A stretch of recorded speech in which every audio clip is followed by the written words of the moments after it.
Myself and the Indiana Pacers went to war with the Miami Heatles back in the day. But as great as LeBron James was and still is, Dwyane Wade was actually more of a thorn in my side. So in today's video, I want to talk about the 3 things that I felt D Wade did to help beat those handsome and trend-setting sporty Pacers and eventually win a championship. A couple of them actually.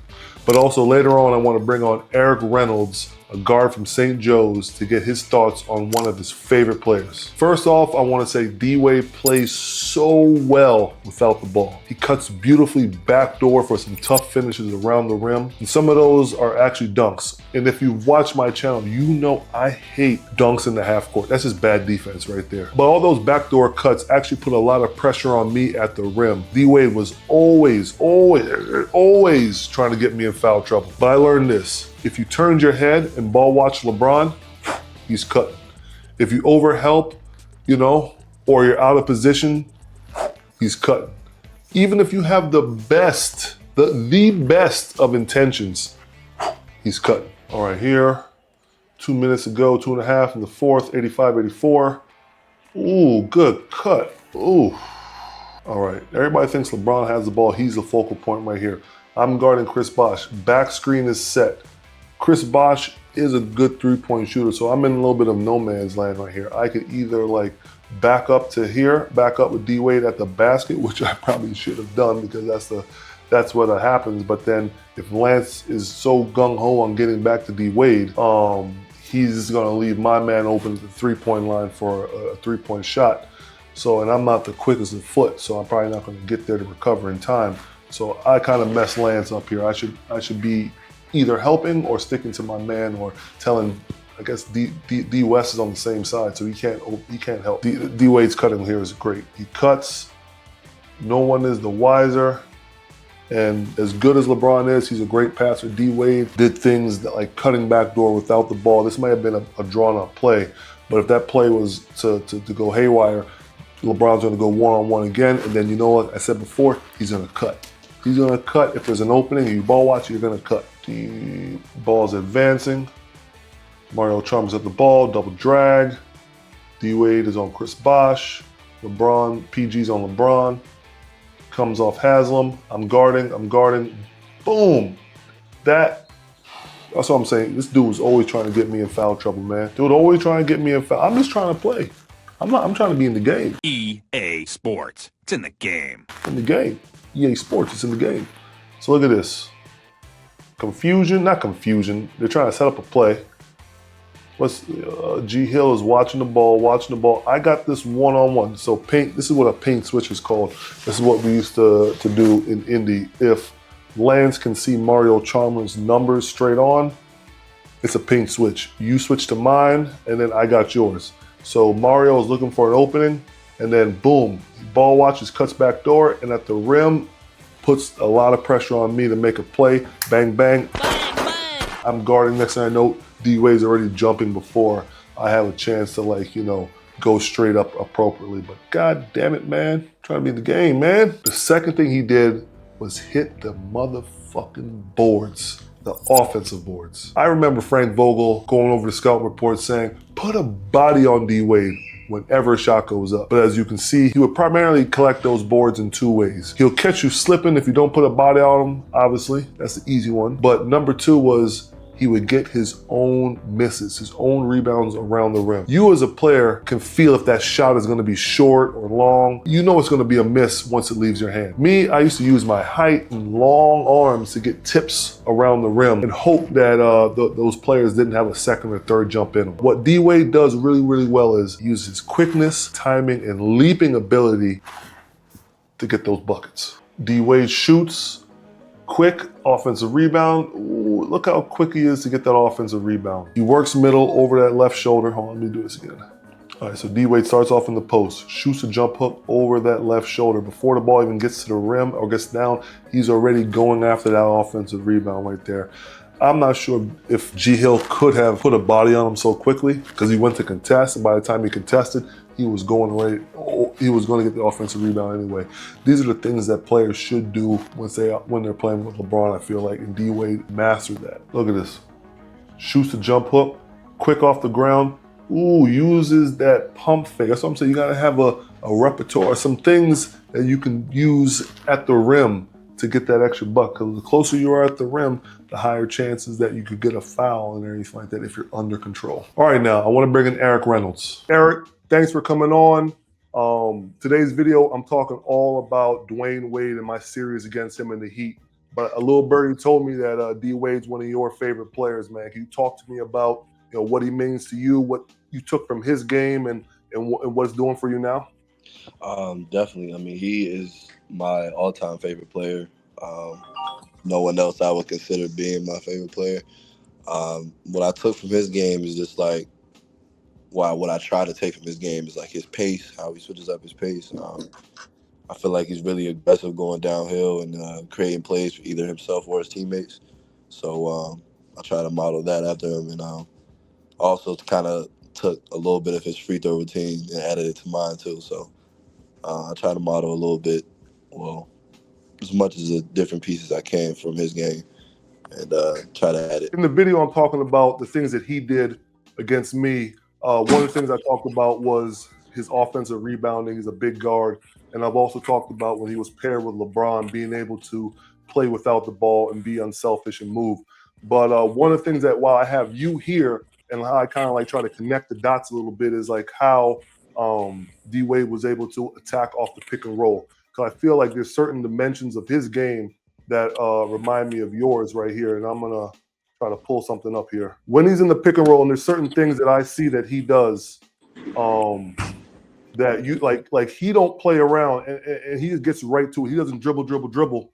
He could stop on a dime and be able to score right off the bat. I feel really resonates with how I feel like your game goes as well. Pick and roll comes, and then you don't even mess around. You just get right into the heart of the defense, right into the chest. Very aggressive though, man. You talk to me about like how you go about your business in terms of like getting to the paint. Right there, in that given situation, second half, less than a minute left, the other team is going to try to be aggressive, in which the person that was guarding me was, and I didn't even have time to really mess around and wait for the screen. I saw that he tried to get a little aggressive, and I just protected the ball, and after that, he was out of the play basically. So, and I knew that it was going to be a mismatch, me against the big, so I just thought I'd just attack his feet and try to get to the basket as fast as I could. This is against my hometown Wizards, but he comes off that pick and then he just blows right to the basket, does not play around as well. The same thing I feel like for you right here. So I'm just going back and forth. But once you get the ball at the top of the key, you just go, you don't play around, you beat the defense, get right to it though. I mean, it was pretty much like the last one, pretty much like how you said, just don't waste any time, because when you get up in that pick and roll situation, especially how high the screen was itself, and my teammates had a great screen, and I knew that initial defender that was guarding me was going to be gone out of it because he got cooked by the screen basically. And at that point, it was just me and the big. Everybody else is if anybody else bites in on the shifts, I know the type of play that I'm going to make, because I know I'm going to have shooters around me, This floater that's coming up right here, this thing was nice. Come off this jab and take your time, cross grain, and then nice little pop floater up top. That float game is going to be nice for you, y'all this year though, for sure. But go ahead and take me through this. Take me through this right here. This instant, he set a good screen, but he kind of met me on the other side, so I kind of had to keep him on my hip a little bit. And it was really just a read at that point, because I didn't know how far the big was going to step up. If he stepped up any further, I was going to hit my big man rolling. But since he's kind of stayed right there, and my big was a little delayed getting back from the roll, so I just shot that little push floater right there. While I have you, I'm going to show you a couple more plays. But I just want to know, back in the day when you were watching D Wade and everything like that, were you a Miami Heat fan or anything like that, or were you just a D Wade fan, or were you rooting for the Pacers to win, but at the same time hoping your man D Wade gets it done? I'm not even gonna lie to you. Because of him, I became a Miami fan. Last Euro steps right here. Let me see this. Got my man Rodney Stuckey looking around. Oh my goodness. Soft touch off the glass too. Man, that touch off the glass is tough. Man, That he man, like just so cool with it too. Like he is though. Like I feel like he was a total player. Like it's no wonder he's getting a statue for obviously all his accomplishments and everything like that. Though I feel like you really are the next one up though in terms of being able to score at a fast pace. I'm obviously going to show that dunk against Kentucky and everything like that. But last thing I'm gonna have you while I have you here is like I really do feel that when you get near the rim, you have a good array of being able to like finish around the rim. But I feel like this play right here, I think at the next level is definitely going to be big because like you screen and then you go off the wrong hand. And I used to hate that as a big man because like I'm coming over, I think you're going with the left. I try to time it and block it, your left, my right hand. But when you sneak that ball in there like that, that thing is like cold-blooded though, man. Talk me through it's all about timing, especially going against like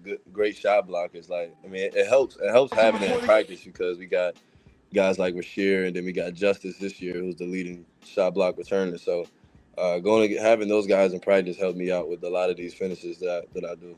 The way how you attack and get to the body, like I said, you don't play around. When you get the ball in your hands, you don't dribble, pat. You get boom right into the defense.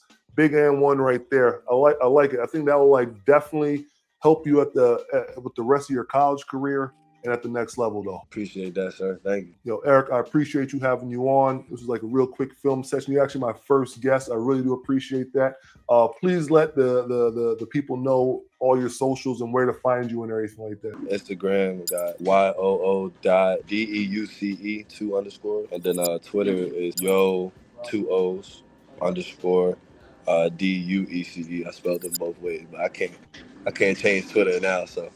I got you, man. I got you. I appreciate it, man. No, for sure. I appreciate you being on. Best of luck to you in this upcoming season. Hope to call some games for you guys and everything. Thanks, Eric. The third thing that helped D Wade set himself apart from LeBron and allow the Heat to beat my Pacers was his ability to lock in on defense and just be a goddamn pest. I'm gonna break it down in two ways again. The first way was dude lived in the passing lanes and picked off any lazy passes. And again, he used his great timing to catch those passes in the air, almost like he's like a volleyball player defending the net, sending that thing back. But also, if you had any lazy dribbles, he was hunting for steals. And the last thing on defense was he's a low-key good shot blocker. Whether it was at the rim or contesting jump shots, he was locked in. And this is where the level of respect I have for D Wade goes all the way up. Because of course, defense is my thing. But he will sometimes meet you at the rim and see what's up, but a majority of his blocks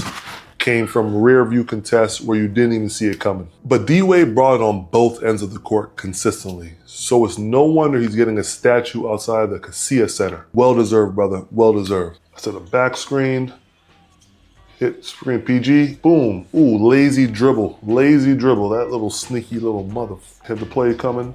Back screen, little brush screen, not great. Set the screen on PG. He hits me with a pocket pass. D-Wade's just sitting there in the paint. I don't even see him. I'm not even looking. I want to secure the pass first before I look. Don't want, so. And then boom, I make a pass. I start dribbling. Ooh, and he has picked me clean. All right, screen set by D West. ISO. Lance is looking for a place to go, looking for somewhere to go. Ooh, look at that. Yo, high hands on passes. Lance is gonna make him dance. He's trying to make him dance. And then he's looking. Look here. Offense is kind of stalled on the one side. And look at this, pocket pass up. Ooh, good hands, good deflection right there. Look, D-Wade drives, I get the offensive board, go back up with the left. Oh, good timing with the block. Oh, I hated that. We still got it though. And we got the bucket. But hey, Lance, I appreciate you having my back right there. I came through with some weak stuff. But if you want to see another star player who smartly cuts backdoor and also plays some tough defense, you're gonna love this video of my former teammate, Paul George, where I compare him to a young Brandon Miller's game. Let me know what y'all think in the comments down below. Y'all have a good one.